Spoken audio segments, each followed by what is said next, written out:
Hello दोस्त, नमस्कार, good morning. स्वागत आप सभी लोगों का डब्ल्यू के इस परिवार पर। तो साथी, कैसे हैं आप लोग? उम्मीद है बहुत अच्छे, शानदार, ज़बरदस्त होंगे और अपनी तैयारी भी अच्छे से चल रही होगी।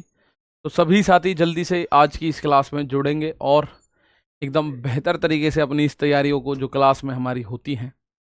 तो होली का त्यौहार कल कंप्लीट हो चुका है मेरे दोस्त। 2-3 दिन का ये त्यौहार रहा, आप लोगों ने भी इसको सेलिब्रेट किया होगा। उसी पर्पज़ के साथ आपकी क्लासेस भी ये वाली ऑफ रही थी generally. Pappu Kumar Yadav ji, good morning. Paramjit Kumar मुखिया जी, स्वागत है। कुमारी माधुरी, संध्या कुमारी, कुलदीप, गिरीश, मनीष, मानसी रावई, स्वागत है आप सभी प्यारे साथियों का। ठीक है, तो उम्मीद है आप लोगों ने बहुत अच्छे से होली के इस महापर्व को सेलिब्रेट किया होगा। कहीं कुछ ना कुछ अप्रिय घटना घटी होगी, कहीं कुछ ना कुछ अच्छी घटना घटी होगी। तो भाई, सब चीज़ें जीवन के साथ चल रही होती हैं हमेशा हमेशा के लिए। ठीक है, तो महाकाल की जय, बहुत बहुत स्वागत है। हम लोग लास्ट में जो पढ़ रहे थे, आप लोगों को बहुत अच्छे से याद होगा कि हमने पढ़ा था नंबर्स के बारे में। और नंबर्स में भी कौन से नंबर्स हम लोगों ने पढ़े? तो नंबर्स में भी मैंने आप लोगों को बताया था कि हम लोग नंबर्स जो पढ़ रहे हैं वो एक क्रम में पढ़ रहे हैं, और वहां हम रेशनल इरेशनल नंबर्स तक पहुंच चुके थे, आपको शायद याद होगा। ठीक है ना? चलो, आपको शायद प्यारे दोस्त याद होगा कि हम नंबर्स में रेशनल इरेशनल तक पहुंच चुके थे, और आज हम इरेशनल को थोड़ा सा आगे बढ़ाएंगे। सॉरी, रेशनल नंबर्स को थोड़ा सा आगे बढ़ाएंगे मेरे प्यारे भाई। रेशनल में तो हमारे लिए कुछ नहीं है, रेशनल को आगे बढ़ाएंगे, इरेशनल में अपन के लिए कुछ भी नहीं था। ठीक है ना? चलो सर, हमारे यहाँ आज है होली। ठीक है ना? चलो, बहुत शानदार। कुछ बोल रहे हैं दोस्त कि आज है होली, और कुछ के यहाँ कल हो चुकी है। तो ज़्यादातर तो कल हो चुकी है, आज थोड़ी सी है। तो बिल्कुल अपनी स्पीड को ध्यान में रखते हुए, आप लोगों के दिमाग को ध्यान में, स्पीड को ध्यान में रखते हुए, हम आज की इस क्लास में आपके साथ वही चीज़ें डिस्कस करेंगे जो आप लोगों ने लास्ट टाइम पे बिल्कुल छोड़ दी थी। तो आप लोगों ने लास्ट टाइम पे क्या मेरे दोस्त छोड़ा था?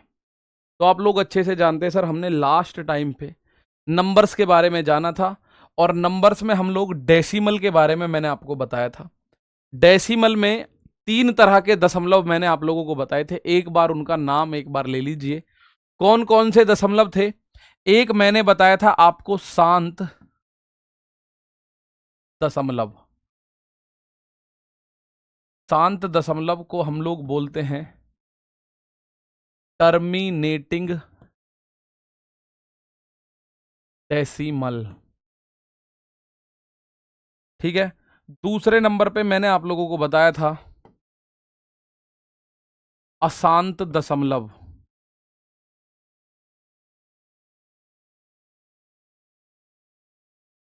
या पूर्णावर्ती अशांत दशमलव। ठीक है, repeating non terminating, repeating non terminating decimal.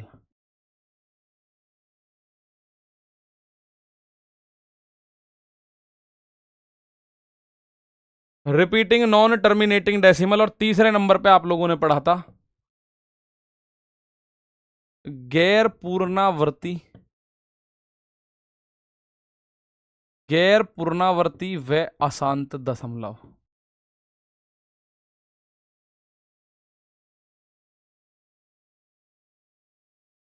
Non terminating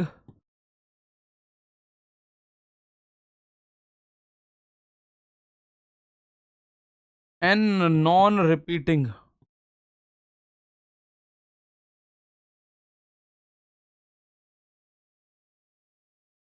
ये 3 तरह के दशमलव आप लोगों को मैंने लास्ट की क्लास में जाते जाते बताए थे। ठीक है ना?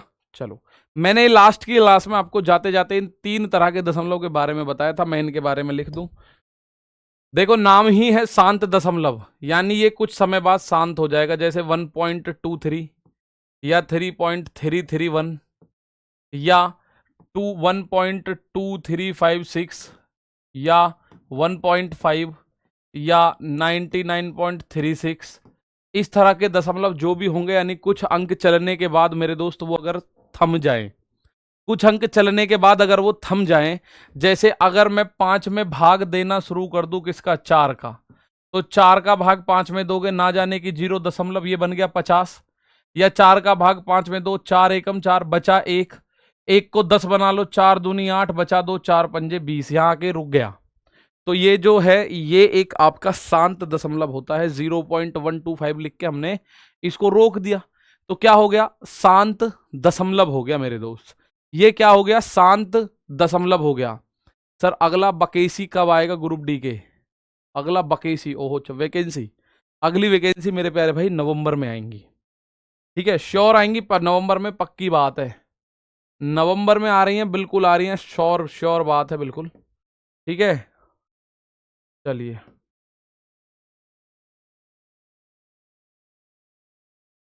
तो इस तरह के दशमलव जो होते हैं वो शांत दशमलव होते हैं। और अगर मैं, सॉरी, इसका जो मान आएगा ना वो 1.25 आएगा, 1.25 आएगा, 0 पॉइंट पे नहीं जाएगा, 1.25 आएगा, ठीक है। तो अगली बात, पूर्णावर्ती अशांत, यानी अशांत होगा लेकिन उसको रिपीटिंग हो रहा होगा, जैसे 1.24242424, रुक नहीं रहा, रुक नहीं रहा, रुक नहीं रहा, जाए जा रहा है।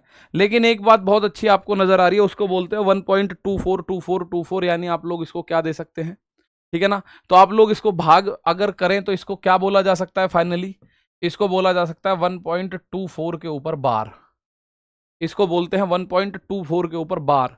यानी अगर कहीं बार लगा दिख गया तो वो आपका पूर्णावर्ती दशमलव है, वो आपका पूर्णावर्ती दशमलव है। आप कहो जैसे कुछ भी हो सकता है क्या, 99.129 129 129 129 रिपीट हो रहा है, तो आप बोल सकते हो ये होगा 99.129 के ऊपर बार। यानी बार अगर कहीं भी आ रहा है तो वो मेरे दोस्त दशमलव, कैसा दशमलव होता है, वो रिपीटिंग डेसिमल होता है। जैसे अगर मैं आपको लिखूं 24.33 ऐसे ही रुका जा रहा है, तो ये हो गया 24.33, और केवल 2 रिपीट हो रहा है तो 2 के ऊपर बार आएगा, केवल 2 रिपीट हो रहा है तो दोस्तों 2 के ऊपर बार आएगा, 3 के ऊपर नहीं आएगा। लेकिन अगर बार आ रहा है तो वो रिपीटिंग डेसिमल के अंडर में आता ही आता है, लेकिन अगर बार आ रहा है तो वो रिपीटिंग डेसिमल के अंदर आता ही आता है, ठीक है ना।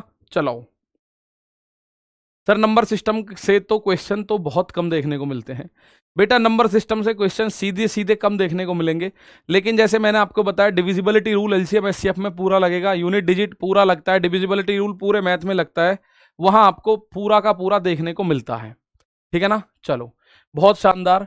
गैर पूर्णावर्ती और अशांत दशमलव क्या होता है, यानी आप नाम से ही पता चल गई होगी, ना तो रिपीट होगा ना रुकेगा। जैसे जैसे मैंने आपको किसका मान दिखाया था, पाई का, 3.141529176239442397864, इस तरह से ये रुक नहीं रहा कहीं भी, और ये जाए जा रहा जाए जा रहा जाए जा रहा, तो इसे हम बोलते हैं नॉन रिपीटिंग, नॉन रिकरिंग या नॉन टर्मिनेटिंग डेसिमल, ठीक है। तो अगर आप लोगों के सामने ये वाले दोनों आते हैं तो ये तो होते हैं रेशनल नंबर, ये दोनों क्या होते हैं, रेशनल नंबर्स, यानी कि ये होते हैं परिमेय संख्याएं, और ये जो है ये अकेला होता है अपरिमेय संख्या, यानी इररेशनल नंबर। ये अकेला क्या होता है, अपरिमेय संख्या, यानी मेरे प्यारे दोस्त इररेशनल नंबर।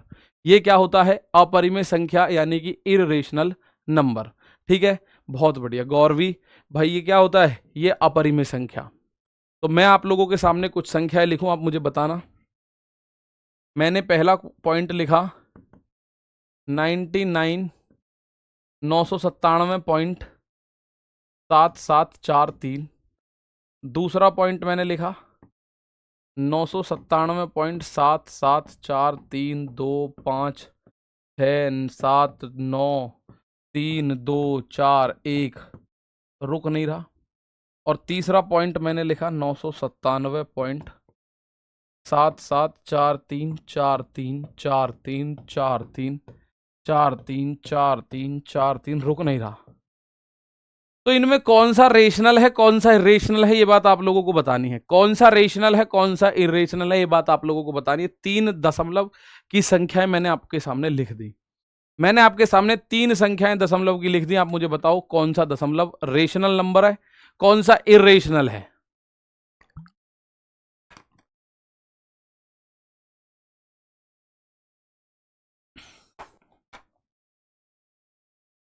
पर यदि 3 में बार होता तो 2 में नहीं रहता तो कोई दिक्कत नहीं है।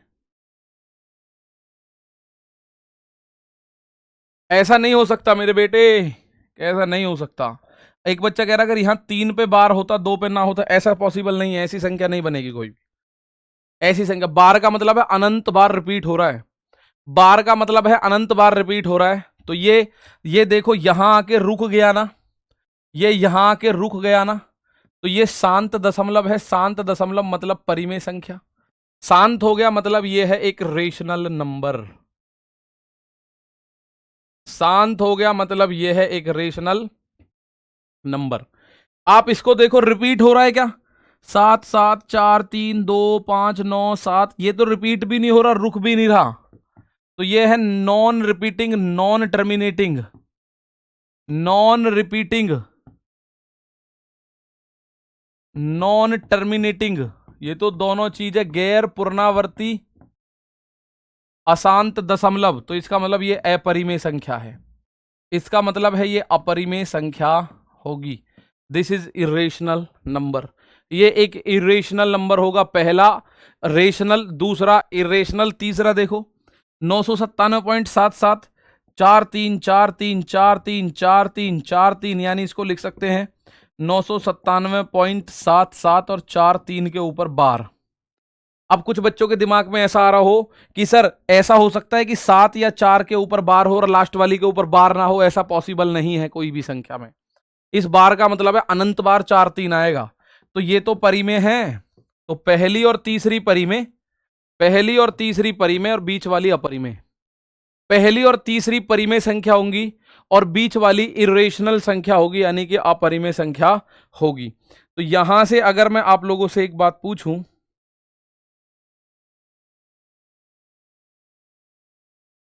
ठीक है, चलो, तो ये संख्याएं आप लोगों को रेशनल नंबर के बारे में पता चला, आपने दशमलव के बारे में भी जाना, ठीक है ना, आपने दशमलव के बारे में भी जाना।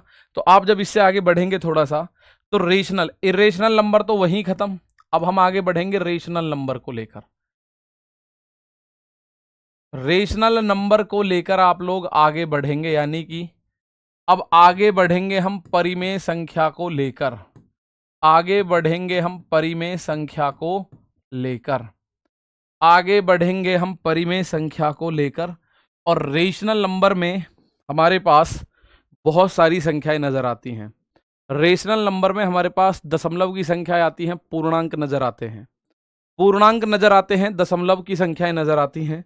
तो जरा आप थोड़ा सा ध्यान से इस चीज को देखो। एक तो हम लोग पढ़ते हैं इसमें दशमलव यानी डेसिमल, एक तो हम लोग पढ़ते हैं इसमें डेसिमल।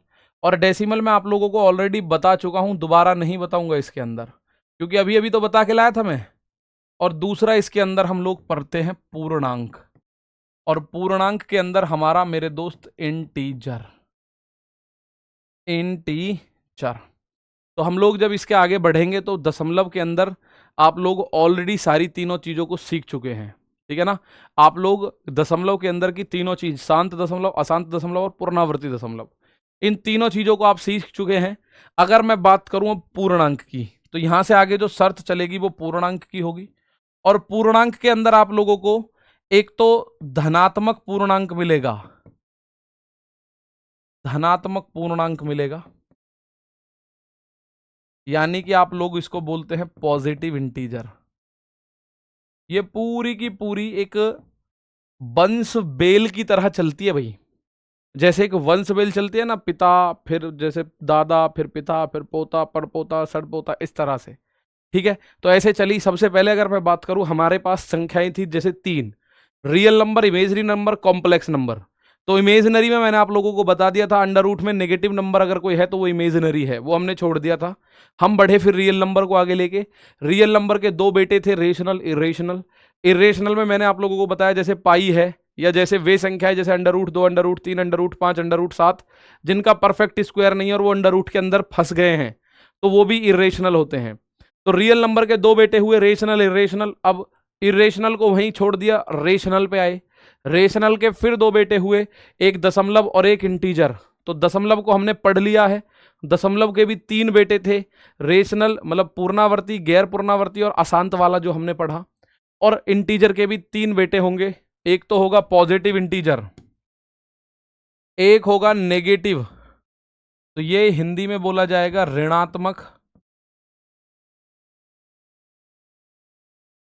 ऋणात्मक पूर्णांक। इसको हम लोग बोलते हैं ऋणात्मक पूर्णांक यानी नेगेटिव इंटीजर। ऋणात्मक पूर्णांक यानी नेगेटिव इंटीजर। तो धनात्मक पूर्णांक में क्या होता है, जैसे 1 2 3 4 5 6 7 8 ऐसे जाती है अनंत तक, ठीक है। पॉजिटिव इंटीजर में क्या होता है, अनंत तक की संख्याएं होती हैं, और नेगेटिव इंटीजर में क्या होता है, इसमें भी अनंत तक की संख्याएं होती हैं, ठीक है। इसमें भी अनंत तक की संख्या होती है, -1 -2 -3 -4 -5, और ऐसे ही करते करते ये माइनस का इनफाइनाइट तक जाती है। लेकिन अभी एक संख्या और है, वो भी पूर्णांक होती है, पर वो ना नेगेटिव है ना पॉजिटिव है, ठीक है। वो ना नेगेटिव है ना पॉजिटिव है। इसमें एक और शून्य है जिसको हम बोलते हैं, एक होता है शून्य जिसको आप लोग बोलते हो जीरो। अब ये होता है जीरो। जीरो मेरे दोस्त ना नेगेटिव है ना पॉजिटिव है, केवल जीरो इंडिपेंडेंट है, वो जीरो जीरो ही रहेगी, ठीक है ना। जीरो क्या है मेरे प्यारे भाई, जीरो जीरो ही रहेगी, ठीक है ना। चलिएगा, दीपक सक्सेना कह रहे सर क्लास का टाइम 10 बजे से हो गया है। दीपक सक्सेना, अभी कल वाली पकौड़ियों का नशा उतरा नहीं है, इसका मतलब है भाई, कल वाली का नशा उतरा नहीं है क्या, जो गलती से आपको किसी ने बहका के पकौड़ी खिलाई थी भांग वाली। ये कह रहे सर क्लास का टाइम 10 बजे से हो गया है क्या। इनको बताओ भाई क्लास का टाइम कितने बजे से होता है मेरे दोस्त। जर्नली अगर मैं बात करूं तो क्लास का टाइम कितने बजे से होता है, बताओ फटाफट से। यहां मैं आप लोगों को बता रहा हूं, मैंने आपको पहले एक चीज बताई, उन सारी चीजों को एक बार मैं लिख दूंगा। जीरो तो जीरो है, ना पॉजिटिव है ना नेगेटिव है, ना इधर पॉजिटिव नॉर नेगेटिव, ना तो पॉजिटिव है जीरो ना नेगेटिव है जीरो। तो जीरो तो भैया कुछ नहीं है, एक होता है पॉजिटिव इंटीजर, एक जीरो और एक नेगेटिव इंटीजर। अब इनसे मिला के देखना कितनी संख्याएं बनेंगी, सब की सब रियल है, सब की सब रियल होंगी, ठीक है ना, सब की सब रियल होंगी। तो मैं आप लोगों के सामने वो ट्री बनाऊं एक बार। देखो सबसे पहले मैं अगर बात करूं तो संख्या होती है, सबसे पहले संख्या, संख्या के थे तीन बेटे। पहला था आप लोग जानते हैं रियल नंबर, दूसरा था इमेजिनरी नंबर, इमेजिनरी नंबर, और तीसरा था मेरे दोस्त कॉम्प्लेक्स नंबर। फिर हमने जब आगे बढ़े तो आगे बढ़ने पर हमने इन दोनों को यहाँ पे त्यागना बेहतर समझा, क्योंकि हमारे ऑप्शन के, हमारे सिलेबस के हिसाब से ये लोग सटीक नहीं थे दोनों, इनको हमने यहीं त्याग दिया। रियल नंबर को लेके हम थोड़ा सा आगे बढ़े, इसमें दो बेटे हुए, एक हुआ रेशनल, एक हुआ रेशनल नंबर यानी परिमेय संख्या, और एक हुआ इररेशनल यानी अपरिमेय संख्या, ठीक है। तो इसको हमने यहां त्याग दिया। रेशनल के दो बेटे हुए, एक हुआ दशमलव और एक हुआ पूर्णांक यानी कि इंटीजर। दशमलव के तीन बेटे हुए, एक हुआ शांत दशमलव, एक हुआ अशांत, एक हुआ गैर पूर्णावर्ती। तो ऐसे करके पूरा ट्री बनता है। अब पूर्णांक के भी तीन हो गए, एक हो गया नेगेटिव ऋणात्मक, एक हो गया जीरो, एक हो गया पॉजिटिव। अब इन तीनों को मिला के और आगे की संख्याएं बन जाएंगी, सम विषम भाज्य अभाज्य ट्विन प्राइम को प्राइम, सारी संख्या इससे आगे चलोगे जब बनेंगी। तो ये पूरा ट्री बना, पूरा का पूरा ट्री बन गया। और पूरा का पूरा ट्री बनने के बाद मेरे दोस्त आप लोग देखेंगे, अब यहां से आगे की संख्याओं को आप आराम से समझ सकते हो, ठीक है ना। चलिएगा, यहां से आगे की संख्या आप आराम से समझेंगे। तो अगर मैं अब इनका यूज करके कुछ संख्याएं आपके सामने लिखूं तो आप लोग उनको अपने दिमाग में उतार लेना। भाई एक बात बताओ, सबसे पहली है सम संख्या। क्या मेरे दोस्त आप लोग इसको नहीं जानते हैं, तीसरी चौथी कक्षा में आप लोगों ने पढ़ी होगी। इसको आप लोग बोलते हैं इवन नंबर। तो इसको किसी बहुत लंबी चौड़ी परिभाषा के माध्यम से याद मत रखो। इवन नंबर कौन सी संख्या होती है जो 2 से कट जाएं। इवन नंबर कौन सी संख्या होती है जो 2 से कट जाएं। ठीक है, दशमलव गलत लिखना लिखे हैं सर, दशमलव लिख दिया। अच्छा, इतनी बड़ी गलती क्यों पकड़ लेते हो यार तुम? एक बात बताओ, इतनी बड़ी गलती आप लोगों ने पकड़ ली, इसका कोई लेना देना एग्जाम से नहीं है। अब ये दशमलव हो या दशमलव हो, कोई फर्क नहीं पड़ रहा, कोई हिंदी नहीं है अपने पास। ध्यान से समझ गए? कौन सी संख्या? भाई सीधे 2 शब्दों में लिख लो, 2 से कटनी चाहिए, 2 से कटनी चाहिए, जो 2 से कटे। सम संख्या क्या होती है? जो 2 से कटे। ठीक है, जो 2 से कटे, या इसको ऐसा लिख लो, लास्ट का डिजिट कितनी भी बड़ी संख्या हो मेरे भाई, लास्ट का डिजिट अगर उसका 0 2 4 6 8 है, 2 4 6 8 ये होगा, तो संख्या 2 से कटेगी कटेगी, कोई रोकने वाला है ही नहीं इसको। ठीक है ना? 0 ओनली इंटीजर है ना गुरुजी? हाँ जी, 0 केवल इंटीजर है, ना पॉजिटिव है ना नेगेटिव है। ठीक है ना? यहां 0 केवल पॉजिटिव, नेगेटिव कुछ नहीं है, केवल 0 है। दूसरे नंबर पे मेरे दोस्त कुछ गुणा भाग नहीं करना, सीधी सी संख्या है विषम संख्या। सीधी सी संख्या है मेरे प्यारे दोस्त विषम संख्या, यानी कि ये है ऑड नंबर। विषम संख्या कौन सी होती है? सीधे शब्दों में लिखो, जो 2 से ना कटे, जो 2 से ना कटे, बिल्कुल सीधे शब्दों में लिख लो। इसके लिए कोई लंबी चौड़ी परिभाषा याद करने की जरूरत नहीं है। ठीक है, लंबी चौड़ी परिभाषा याद करने की जरूरत नहीं है। सर अगर 30 हुआ तो सर 30 पॉजिटिव है बेटा जी, 30 अगर हुआ तो पॉजिटिव, -3 हुआ तो -30 हुआ तो नेगेटिव।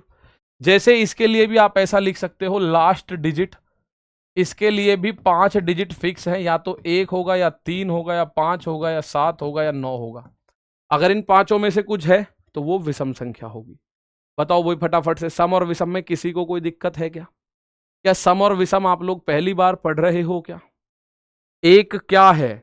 एक प्यारे भाई पॉजिटिव इंटीजर है। एक क्या है मेरे दोस्त? एक पॉजिटिव इंटीजर है। -1 की बात करेगा तो -1 नेगेटिव इंटीजर है। एक क्या है? पॉजिटिव इंटीजर है, और -1 क्या है? नेगेटिव इंटीजर है। ठीक है, 2.5 हुआ तो सर 2.5 मेरे दोस्त दशमलव में जाएगा। चलिए ना रहे तो 2.5 मेरे बच्चे ये पूछ रहे हैं सर अगर 2.5 हुआ तो 2.5 तो मेरे प्यारे भाई दशमलव में चला जाएगा ना। 2.5 हुआ तो किस में जाएगा? डेसिमल में जाएगा। सर तो वैसे में 15 विषम हो जाएगा। जी बिल्कुल विषम हो जाएगा।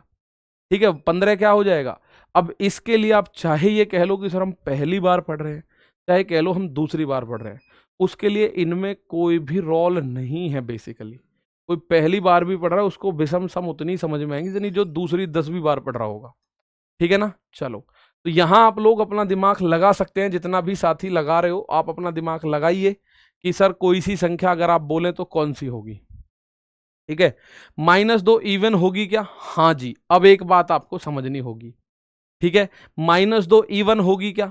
मेरे दोस्त सम संख्या की अगर मैं बात करूं तो सबसे छोटी सम संख्या होती है 2।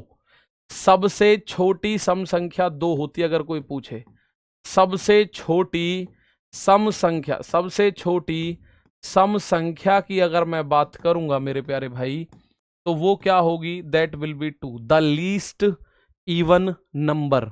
ठीक है, सबसे छोटी सम संख्या क्या होगी? 2 होगी। और अगर मैं आपसे बोलूं सबसे छोटी विषम संख्या क्या होगी? सबसे छोटी विषम संख्या क्या होगी? सबसे छोटी विषम संख्या क्या होगी? तो मेरे प्यारे साथी वो 1 होगी। सबसे छोटी विषम संख्या की बात करोगे तो दोस्तों 1 होगी। ठीक है ना? 18 इवन भी है और 18 ऑड भी है क्या सर? नहीं, 18 ऑड नहीं हो सकती बेटा जी। 18 ऑड कैसे हो सकती है बताओ? जो संख्या 2 से कटेगी वो आप लोग समझ लीजिएगा इवन ही होगी। ठीक है ना? चलो, अब आप लोग एक बात आपके दिमाग में आएगी जो मैं आपके कमेंट देख पा रहा हूं, सर -3 क्या है, या -4 क्या है, -5 क्या है, -6 क्या है। एक भाई पूछ रहे हैं सर सबसे बड़ी सम संख्या है सबसे छोटी सम संख्या क्या होगी? तो वो निकालना संभव नहीं है। सबसे बड़ी सम संख्या इनफाइनाइट अनंत है, और सबसे बड़ी विषम संख्या भी अनंत होगी। अब आप लोग बोलोगे सर जी माइनस का 2 क्या है, तो माइनस का 2 ध्यान रखना, माइनस का 2 सम संख्या नहीं है। माइनस का 2 अगर आपसे कोई पूछे क्या है, तो प्यारे दोस्त आप याद रखिएगा कि -2 सम संख्या नहीं है। -2 जो है वो प्यारे दोस्त सम पूर्णांक है। -2 क्या है, -2 मेरे दोस्त सम पूर्णांक है। पूरा नाम अगर लिखना हो तो आप लिखोगे सम ऋणात्मक पूर्णांक। सम ऋणात्मक पूर्णांक, ये ध्यान रखना, सम ऋणात्मक पूर्णांक। हालांकि ऋणात्मक की जरूरत नहीं पड़ेगी आपको, ठीक है। ये क्या है, इवन इंटीजर है ना कि इवन नंबर मेरे दोस्त। अगर आप लोगों से माइनस की बात करी जाए तो माइनस का 2 क्या है, माइनस का 2 सम पूर्णांक है, ये ध्यान रखना। 0 सम पूर्णांक है। जैसे मैं लिख दूं माइनस का 10 हो, माइनस का 8 हो, माइनस का 6 हो, माइनस का 4 हो, माइनस का 2 हो या 0 हो, ये सारे के सारे सम पूर्णांक हैं। पर 0 होने पर ऋणात्मक नहीं लिख सकते आप, तो ये सारे के सारे क्या हैं, सम पूर्णांक है, सम संख्या नहीं है। सम संख्या 2 से शुरू होगी, 2 4 6 8 10 12। एक ना तो सम है ना विषम है, गलत बात है ये। जो चीज स्पष्ट रूप से लिखी हुई है उसको मानने की कोशिश करो। लिख दिया सबसे छोटी संख्या विषम है, सबसे छोटी विषम संख्या 1 है, तो आप ऐसे क्यों बोल रहे हो कि सर 1 ना तो सम है ना विषम है। 1 मेरे दोस्त ना तो पॉजिटिव, 0 जो है ना पॉजिटिव इंटीजर है ना नेगेटिव इंटीजर है, 0 केवल 0 है, ठीक है ना। चलो, तो मैं अगर आपसे बात करूं तो ये क्या है, तो मेरे दोस्त ये है even integer. Even integer, even number नहीं है मेरे दोस्त ये, ठीक है, ये इवन नंबर नहीं है। सबसे छोटी विषम संख्या तो LEAST, लीस्ट ऑड नंबर की अगर मैं बात करूं, लीस्ट ऑड नंबर की अगर मैं बात करूं दैट इज 1। और अगर मैं लीस्ट इवन नंबर की बात करूं, इवन नंबर की बात करूं तो दैट इज 2। तो मेरे दोस्त सम संख्या और सम पूर्णांक में अंतर है, सम संख्या और सम पूर्णांक में अंतर है प्यारे भाई, ठीक है ना। सर 0 क्या सम है या विषम है, 0 मेरे भाई लिख गया है, 0 एक सम पूर्णांक होगा। अच्छा, इसका लॉजिक क्या है, हर एक सम संख्या के बीच में 2 का गैप होता है। जैसे आप देखेंगे सम संख्या है, 2 है, 4 है, 6 है, 8 है, 10 है, 12 है, 14 है, 16 है, ये सारी की सारी सम संख्याएं हैं। तो 2 का गैप आएगा। अगली सम संख्या अगर आपको चाहिए तो 2 के गैप से आएगी। अगर मैं कह रहा हूं 1000 है, इससे अगली सम संख्या तो 1002। अगर मैं कह रहा हूं 4000 है तो अगली सम संख्या 4002। ऐसे ही विषम संख्या में भी 2 का वो होता है गैप, ठीक है ना। विषम संख्या पर भी 2 का गैप होता है मेरे दोस्त, ठीक है ना। विषम संख्या पर भी क्या होता है, 2 का गैप होता है। 2 सम और विषम दोनों हैं, अपने आप कुछ भी मान लो तुम, आई डोंट केयर, ठीक है, मुझे कोई फर्क नहीं पड़ रहा। आप अपने पास से जो मानना चाहते हो मान लो। मैंने एक भी बार नहीं बोला कि जो 2 है सम और विषम दोनों है। पढ़े लिखे की तरह बात करोगे तो आपको साफ समझ आएगा, जो संख्या 2 से कटेगी वो सम संख्या होगी। अगर नेगेटिव है तो वो सम पूर्णांक हो जाएगी, बात खत्म। वो क्या हो जाएगी, 0 सबसे छोटी सम संख्या है, गलत बात है। जब यार यहां लिखी हुई है, पर यह कि तुम्हें इच्छा है कि कैसे ही करके क्लास डिस्टर्ब करनी है। 0 सम पूर्णांक है, इवन इंटीजर है। कल को कोई आपसे बोले माइनस का 13, माइनस का 11, माइनस का 9 हो, माइनस का 7 हो, माइनस का 5 हो, माइनस का 3 हो, माइनस का 1 हो, ये कोई विषम संख्या है क्या, ना, ये विषम संख्या नहीं है। अगर बात कह रहे हो आप ऑड नंबर की, तो प्यारे दोस्त ये ऑड नंबर नहीं है। हाँ, मैं ये कह सकता हूं ये विषम पूर्णांक है, ऑड इंटीजर्स है भाई। ये संख्या तो सबसे छोटी 1 है। अगर विषम संख्या की बात करोगे तो सबसे छोटी विषम संख्या 1 है। 1 से छोटा अगर कुछ विषम है तो वो विषम पूर्णांक है, विषम संख्या नहीं है, ठीक है ना। चलो, सम अभाज्य संख्या बोलना चाह रहे हैं 2 को, अरे तो 2 को संयम अभाज्य बोल रहे हो तो वो बात सही है। -8 क्या है सर, -8 अजय कुमार तुम बताओ क्या है, ठीक है। अगर आप थोड़े से भी पढ़े लिखे और आंखों से देखने वाले होंगे तो आपको दिखाई देगा ये रहा -8 और ये रहा संपूर्णांक। जबरदस्ती के क्वेश्चन पूछ के स्मार्ट मत बनो भाई मेरे, ठीक है। उससे अच्छा ऐसे ही ठीक है, स्मार्ट बनना है तो कोई क्वेश्चन तो जेन्युइन हो। अब मैं अगर आपसे बोल रहा हूं, आप ये पूछो -3 क्या है, मैं जब यहां कह रहा हूं मेरे दोस्त -3 सीधा सीधा लिखा हुआ है, सम विषम पूर्णांक है, ऑड इंटीजर है, तो बात समझ आती है। अगर मैं आपसे बोलूं सबसे छोटी 4 सम संख्या बताओ, तो कौन कौन सी होंगी? सबसे छोटी 4 सम संख्या बताओ, कौन कौन सी होंगी, बताओ जरा।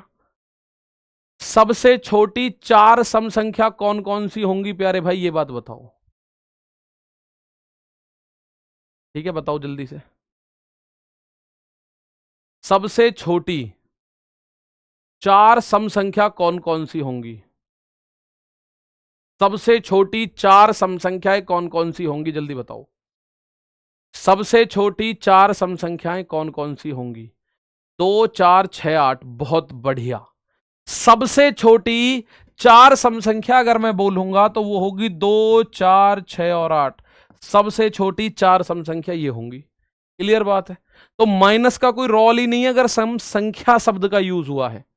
अगर माइनस में जाओगे तो फिर तो अनंत पे जा सकते हो। माइनस का 10,000 भी संपूर्णांक है, माइनस का 10 लाख भी संपूर्णांक है, माइनस का 10 करोड़ भी संपूर्णांक है, और माइनस का 10,000 करोड़ भी संपूर्णांक है, माइनस का 10 लाख करोड़ भी संपूर्णांक है। तो फिर तो नेगेटिव पे जाओगे तो ना तो छोटी पता पड़नी ना बड़ी। लेकिन संख्या की बात करोगे तो संख्या आप ऐसे निकालोगे। सम संख्या, विषम संख्या, इवन नंबर, ऑड नंबर आपको पता चल गया।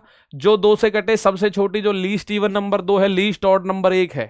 ठीक है, और अगर आप नेगेटिव की बात करोगे तो वो पूर्णांक होंगे, वो संख्याएं नहीं है फिर उस केस में। ठीक है ना, चलो आगे चलते हैं। सम संख्या, विषम संख्या, उसके बाद आती है इन सबकी गुरु मां, मतलब सबसे ज्यादा इंपॉर्टेंट की अगर मैं बात करूं तो मेरे प्यारे दोस्त वो आती है अभाज्य संख्या। सबसे ज्यादा इंपॉर्टेंट है ये, यानी इसको इंग्लिश में हम बोलते हैं प्राइम नंबर। ये सबसे ही ज्यादा इंपॉर्टेंट है मेरे दोस्त। अभाज्य संख्या सबसे ज्यादा इंपॉर्टेंट है ये, तो ये हम बोलते हैं अभाज्य संख्या। क्या है अभाज्य संख्या? तो अभाज्य संख्या आप लोग अच्छे से जानते हैं मेरे दोस्त। अभाज्य संख्या क्या होती है? सर जी -1 सबसे बड़ी ऑड इंटीजर होगी ना? सर जी -1 सबसे बड़ी ऑड इंटीजर होगी ना? -1 सबसे बड़ी ऑड इंटीजर होगी, ये बात आप मान सकते हो, ये बात आप मान सकते हो। -1 सबसे बड़ा ऑड इंटीजर बिल्कुल हो सकता है। -1 सबसे बड़ा ऑड इंटीजर हो सकता है, ये बात में कोई शक नहीं है। ठीक है ना, चलो अब यहां अगर मैं आपसे बोलूं अभाज्य संख्या की बात करें, वह संख्या जिसके, ध्यान से लिख लो, वह संख्या जिसके केवल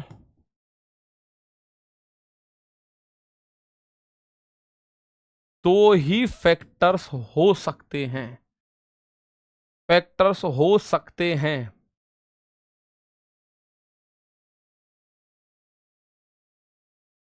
जो कि इस प्रकार हैं, जो कि इस प्रकार हैं, जो कि इस प्रकार हैं। पहला फैक्टर 1 और दूसरा फैक्टर इटसेल्फ, स्वयं। दो फैक्टर होंगे और वो भी फिक्स हैं, एक तो 1 होगा और एक वो संख्या खुद होगी। The number which have only 2 factors, the number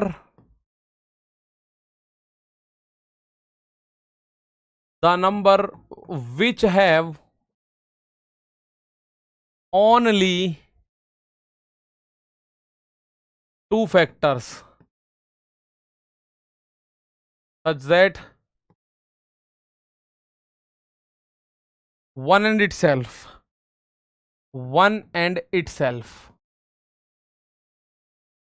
such that one and itself, एक संख्या जिसके केवल और केवल 2 ही। सर सबसे छोटी प्राइम नंबर 4 है, 2 है। अब आप यहां आ जाओ, देख लो, यहां पे आइएगा, देखिएगा, the number which have only 2 factor such that one and itself. दुनिया की जो संख्या जिनके पास केवल और केवल 2 फैक्टर्स हैं, एक फैक्टर तो होगा 1 और एक होगी खुद। इसको अगर मैं आप लोगों के सामने अपनी भाषा में, देसी में लिखूं, तो वो होगी वह संख्या अगर देसी भाषा में लिखें, जो किसी भी पहाड़े में नहीं आती, जो किसी भी पहाड़े में नहीं होगी, पहाड़े में नहीं होगी, नहीं आती, ऐसे लिख लो। ये अपनी हो गई, ये अपने दिमाग से आप लोग लिख सकते हो, मतलब ये अपने शब्दों में हमने प्रो दिया इसको, ठीक है। वह संख्या जो किसी भी पहाड़े में आपने आज तक नहीं देखी होगी। जैसे आपने कभी 7 को देखा है किसी पहाड़े में? 8 की मैं बात करूं तो 8 का मतलब आप लोग जानते हैं, वह संख्या जिसके केवल 2 ही फैक्टर हों, 2 ही फैक्टर, फैक्टर को हिंदी में बोलते हैं गुणनखंड, फैक्टर को हिंदी में क्या बोलते हैं? गुणनखंड, फैक्टर को हिंदी में क्या बोलते हैं? तो गुणनखंड बोलते हैं भैया। वह संख्या जिसके केवल 2 ही फैक्टर होंगे। तो आप लोग देखो, जैसे 7 है, फैक्टर का मतलब होता है मेरे प्यारे दोस्त गुणनखंड, ठीक है। यहां अगर आप लोग देखेंगे तो आपको मैं बता दूं, वह संख्या जो किसी भी पहाड़े में आज तक आपने नहीं देखी होगी, ठीक है ना। तो किसी भी पहाड़े का मतलब आप अच्छे से जानते हैं कि वो संख्या, जैसे 7 है, आपने 7 कभी किसी पहाड़े में नहीं देखी होगी। 7 क्या कभी किसी पूर्णांक के पहाड़े में देखी है? अब एक बच्चा लिख रहा है 3.5 का दुगना 7 होता है, ठीक है, 3.5 का दुगना 7 होता है, बहुत शानदार। देखो मैं आपको बताऊं, जर्नल मैथ आपसे पूछा जाता है। जर्नल का मतलब होता है सामान्य गणित, जिसको सब बच्चे सोच सकते हैं, और एक ऐसा गणित है जिसको केवल आप ही सोच सकते हो, तो वो वाला गणित नहीं पूछेगा। आपका गणित केवल आपको पता है, आप एकदम वहीं मारे जाओगे, क्योंकि आपको जो याद है वो आपको पता है, एग्जामिनर को नहीं पता, ठीक है। चलो, तो यहां बोलोगे वह संख्या जो किसी भी पहाड़े में नहीं आती, तो मैं अगर जैसे लिखूं आपके सामने 2, 3, 5, 7, 11, 13, 17, 19, ये आपने कोई सी भी संख्या कभी किसी पहाड़े में देखी है पूर्णांक के में? 23, 29, 31, 37, 41, 43, 47, ऐसी संख्याएं होती हैं भाई। ये कितनी हो सकती हैं? अनंत हो सकती हैं भैया। अभाज्य संख्याओं की संख्या कितनी हो सकती है? अनंत हो सकती है। कोई रोने धोने वाला नहीं है इनको, कोई पकड़ने वाला नहीं है इनको। तो अगर आप लोग देखें, अगर मैं आपसे बात करूं कैसी अभाज्य संख्याओं की, सबसे बढ़िया बात क्या है अभाज्य संख्याओं के बारे में मैं आपको बता दूं, वे संख्याएं जो केवल और केवल 2 ही फैक्टर होंगे, यानी या तो 1 से कटेगी या अपने आप से कटेगी, अन्य कोई संख्या ऐसी नहीं होगी। कुछ बच्चे 1 लिख रहे हैं, 1 के कोई 2 फैक्टर बताओ मुझे कौन कौन से, 1 किससे कटेगी? जैसे फैक्टर की अगर मैं बात करूं, फैक्टर का मतलब क्या होता है? गुणनखंड। और अगर गुणनखंड की मैं बात करूं तो 6 के गुणनखंड कौन कौन से हैं? 6 के गुणनखंड यानी वे संख्या ढूंढो जो 6 को काट दें। तो 6 को काटने वाली इस दुनिया में 4 संख्याएं हैं, ये होते हैं गुणनखंड।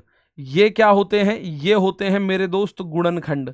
अगर मैं 6 के गुणनखंडों की बात करूं तो वे संख्या मुझे बतानी है जो 6 को काट देंगी, जो 6 को काट देंगी मेरे दोस्त। जो किसको काट देंगी? 6 को काट देंगी, ठीक है ना। चलो, तो यहां एक बात समझ लो कि 6 के 4 गुणनखंड बन रहे हैं, तो 6 अभाज्य नहीं हो सकती, मैंने लिखी भी नहीं होगी। मैं कह रहा हूं हमें केवल ऐसी 2 संख्या देखने जिनके केवल 2 गुणनखंड होंगे, और वो दोनों भी फिक्स हैं। कौन कौन से होंगे फिक्स? एक तो 1 होगा फिक्स, और एक वो संख्या खुद होगी फिक्स। एक तो 1 होगा और वो संख्या खुद होगी। जैसे अगर आप लोग इस बात को देखेंगे तो यहां आप लोग बोलोगे 7 है, 7 या तो 1 से कटेगा, 1 सत्ते 7 या 7 एकम 7। और किसी पहाड़े में दिख रहा है 7 आपको? और किसी पहाड़े में दिख रहा है क्या 7? आप बोलोगे नहीं दिख रहा।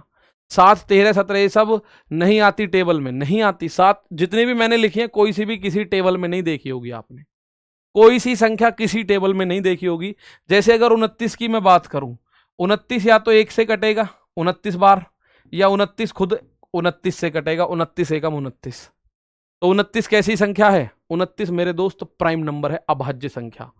मैं यहां 30 नहीं लिख सकता, क्योंकि 30 को मुझे एक बात अच्छे से पता है, 30 1 से भी कटेगा, 2 से 15 बार कटेगा, 3 से 10 बार कटेगा, 5 से 6 बार कटेगा, 6 से 5 बार कटेगा, 10 से 3 बार कटेगा, 15 से 2 बार कटेगा, और 30 से 1 बार कटेगा। तो देखो 30 के तो यार बहुत सारे फैक्टर हो गए, 30 के तो बहुत सारे फैक्टर हो गए।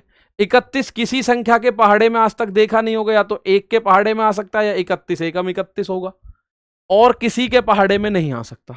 जैसे 2 है, दो की मैं बात करूं, या तो एक दूनी दो होगा या दो एकम दो होगा। तो या तो एक दूनी दो होगा या एक दो एकम दो होगा। सर 41 कटेगा, कटेगा तो काट लेना, तुम जितना काट सको उतना काट लेना, ठीक है। तो 41 को काट के देखो, मेरा गणित ये कह रहा है कि एक या 41 केवल इन दो से कट सकता है, अन्य किसी से कट ही नहीं सकता। ये कभी आपने 41 किसी पहाड़े में नहीं देखा होगा, किसी भी पहाड़े में 41 को नहीं देखा होगा, ठीक है ना। चलो अच्छा जी, आप लोग अगर एक बात समझ रहे हो, गुरु हमें एक बताओ, एक क्या है। एक का एक फैक्टर तो एक है और एक वो खुद है, तो ये दोनों कोई दो फैक्टर है, ये तो एक ही फैक्टर है।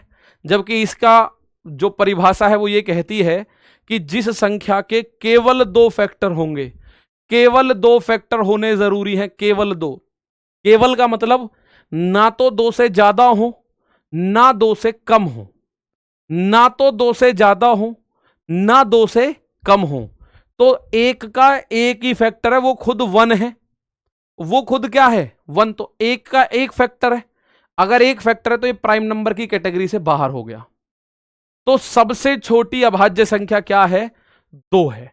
सबसे छोटी अभाज्य संख्या, पहला पॉइंट, सबसे छोटी अभाज्य संख्या, सबसे छोटी अभाज्य संख्या क्या है, सबसे छोटी अभाज्य संख्या, दैट इज 2। इंग्लिश वाले लिखेंगे the least prime number, the least prime number, the least prime number that is 2। दूसरे नंबर पे अगर मैं बात करूं, एकमात्र सम अभाज्य संख्या, एकमात्र सम अभाज्य संख्या क्या है, the only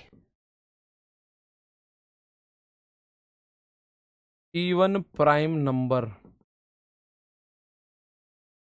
that is also 2।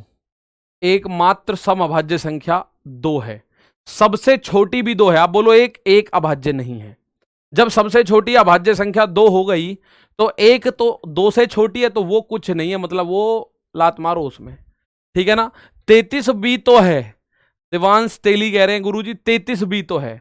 33 के बारे में मैं मेरे भाई आप लोगों को बता दूं, 33 किस किस पहाड़े में है। एक के में तो आएगी आएगी, एक के में तो सब आती है। 3 के पहाड़े में भी आती है 11 बार, 11 के पहाड़े में आती है 11 तिया 33, और खुद 33 के, इसके तो 4 फैक्टर हो गए। और प्राइम नंबर के केवल 2 ही फैक्टर होना चाहिए, ठीक है ना। प्राइम नंबर के केवल 2 ही फैक्टर होने चाहिए, तो 33 प्राइम नंबर नहीं हो सकती, 33 प्राइम नंबर नहीं हो सकती है। तो ये हुई प्राइम नंबर के बारे में। अच्छा जी, ये बात आपको अच्छे से पता है, सर प्राइम नंबर की बात है तो हम इसको थोड़ा सा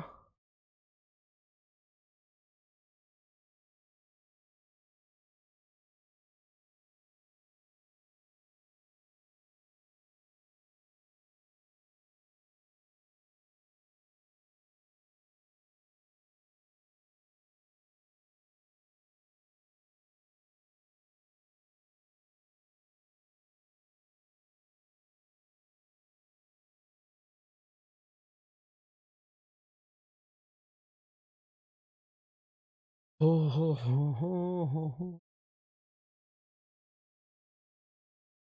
बताओ भाई, ठीक है। तो 89 है, 52, 57, 93, 52 13 के पहाड़े में आता है, 13 चौक 52, 57 19 के पहाड़े में, 19 तिया 57, 93 31 के पहाड़े में आता है, 89 किसी में नहीं आता। ये बात फैक्ट है आपकी। अगर मैं आप लोगों से एक पॉइंट और बोलूं, मैं इसी में एक पॉइंट और बोल रहा हूं, ध्यान से लिख लेना। दो के अलावा, दो के अलावा सभी अभाज्य संख्याएं, सभी अभाज्य संख्याएं विषम संख्या होती हैं। दो के अलावा सभी अभाज्य संख्याएं विषम संख्या होती हैं, ये बात आप लोगों को पता है। दो के अलावा जितनी भी अभाज्य संख्याएं हैं वो सारी की सारी क्या होंगी, विषम संख्याएं होती हैं। ठीक है, बार बार बार के पीछे बहुत सारे बच्चे पढ़ रहे हैं, बार की जब क्लास आएगी बार को जब बता देंगे, अभी उसके पीछे इतने परेशान ना हो। ठीक है, बार रिपीटेशन को दर्शाता है, बार के बारे में जब बता देंगे। ठीक है ना, चलो यहां पे एक बात देखो, दो के अलावा जितने भी हैं, apart from two, apart from two all the prime numbers are odd numbers, all the prime numbers are odd numbers। भाई ये बात आप लोगों ने देखी भी होगी, दो के अलावा जितनी भी अभाज्य संख्या है वो सारी की सारी विषम संख्या हैं, चाहे 3 हो, चाहे 5 हो, चाहे 7 हो, 11, 13, 17, 19, 23, 29, 31, 37, ऐसे कुछ भी हो। ठीक है ना, चलो ये सारी की सारी क्या होंगी, अभाज्य संख्या। अच्छा जी बताओ, 1 से लेके 100 तक कितनी अभाज्य संख्या होती हैं? 1 से 100 तक, 1 से 100 तक 25 अभाज्य संख्याएं होती हैं। 25 अभाज्य संख्याएं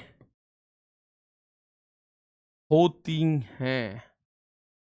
1 से लेके 100 तक कितनी? 1 से 50 तक होती है 15, 50 से 100 तक होती है 10, 1 से 50 तक 15, 50 से लेके 100 तक 10, तो 1 से लेके 100 तक होती है 25। और इनको याद रखने का मोबाइल नंबर क्या है, आप लोगों में से बहुत सारे बच्चों को पता होगा, ये है 422, फिर है 322, फिर है 321। ये 10 डिजिट का मोबाइल नंबर है। 422, 322, 321, 1 से लेके 100 तक की अभाज्य संख्याएं आपको याद होनी चाहिए। जो 25 है ना, वो आपको याद होनी चाहिए। 1 से लेके 100 तक की अभाज्य संख्या 25 है। देखो ऐसे हैं, 4, 4, 8, 2, 10, 2, 12, 3, 15, 2, 17, 2, 19, 3, 22, 2, 24 और 1, 25। ये हैं अभाज्य संख्याएं। जैसे 0 से लेके 10 तक कितनी अभाज्य संख्याएं हैं? 4। कौन कौन सी? 2, 3, 5 और 7। 10 से लेके 20 तक 4 हैं। कौन कौन सी? 11, 13, 17 और 19। ये किसी पहाड़े में कभी नहीं आई होंगी। 20 से लेके 30 तक 2 हैं, 23 और 29। 30 से लेके 40 तक 2 हैं, 31 और 37। 40 से लेके 50 तक 3 हैं, 41, 43, 47। और 50 से लेके 60 तक मात्र 2 हैं, एक होगी 53 और एक होगी 59। ऐसे ही मुझे बताओ, 60 से लेके 70 तक 2 हैं, एक होगी 61, एक होगी 67। 70 से लेके 80 तक हैं 3, 71, 73, 79। 80 से 90 तक 2 हैं, कौन कौन सी? 83 और 89। और लास्ट में 90 से लेके 100 तक एक है और वो है 97। तो ये 25 की 25 अभाज्य संख्याएं आपको याद होनी चाहिए।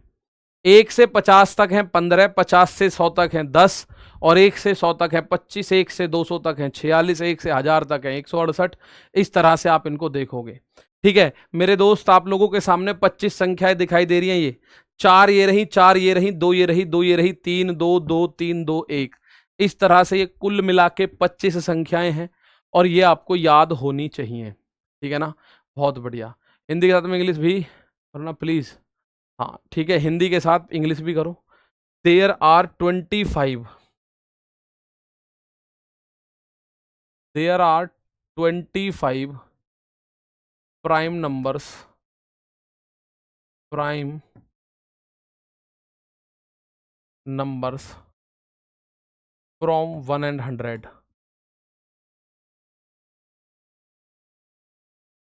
1 से लेके 50, 100 तक 25 अभाज्य संख्याएं होंगी और उनका नंबर क्या याद करने का? 4, 422, 322, 321। ये मोबाइल नंबर है, इसके माध्यम से आप इसको याद कर सकते हो। 1 से लेके, मैं अगर बात करूं 1 से 50 तक, तो ये आएगी 25 अभाज्य संख्या। 50 से 100 तक, तो ये आएगी 15 अभाज्य संख्या। 1 से 100 तक डायरेक्ट, तो ये आएगी 1 से 50 तक आएगी 15। और 50 से 100 तक 10, ये आएगी 25। 1 से 200 तक पूछ ले तो, हालांकि कोई ऐसा नियम नहीं है खासा, 46। 1 से 1000 तक पूछ ले तो 168। ये अभाज्य संख्याएं हैं। 1 से 1000 तक पूछ ले तो 168 अभाज्य संख्याएं होंगी, 168। ठीक है ना, चलो क्लियर है बात। यहां तक आप लोगों को ये अभाज्य संख्या पता चली। अभाज्य संख्या मोस्ट इंपॉर्टेंट होती है, तो इस पे क्वेश्चंस भी बन जाते हैं। सबसे छोटी अभाज्य संख्या कितनी हो, कौन सी है बताओ। ये क्वेश्चन आपके सामने आ जाएगा, सबसे छोटी अभाज्य संख्या क्या है, तो आप कहोगे सबसे छोटी है 2।